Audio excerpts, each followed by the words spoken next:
আজ চলে এসেছি ছাদ বাগানে আমার ছাদ বাগানটা পরিষ্কার করতে।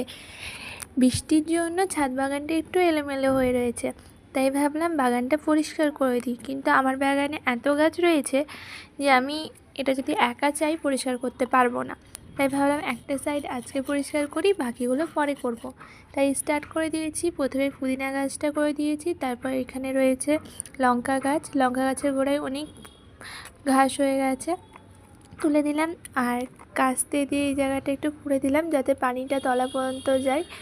এখানে রয়েছে পুঁই ডাঁটা, তারপরে রয়েছে আনারস গাছ, সেটাও পরিষ্কার করে দিলাম সুন্দর করে।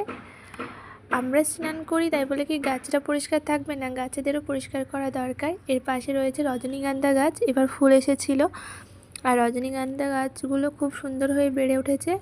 আবার পরের বছর ফুল আসবে, শীতের সময় ফুল আসবে। আর এটা কাঠগোলাপ গাছ, এর গোড়াটাও অনেকটা নোংরা হয়ে রয়েছে, ঘাসে ভর্তি রয়েছে, তাই এখানটা পরিষ্কার করে নিলাম। এটার নাম আমি জানি না, তবে এটা একটা ইনডোর প্ল্যান্ট, খুব ভালো। আর এটা আমার ক্যাকটাস গাছ, খুব ভালো লাগে। আর এখানে রয়েছে আরেকটা অ্যালোভেরা গাছ, যেটা ভালো করে অ্যালোভেরা গাছটা পরিষ্কার করে দিলাম। এবার দেখি এখানে পটুলাখা গাছ রয়েছে, এটাতে মাটি নেই কিন্তু গাছটা খুব সুন্দর হয়ে বেড়ে উঠেছে। আজকের জন্য এইটুকুই রইল, টাটা।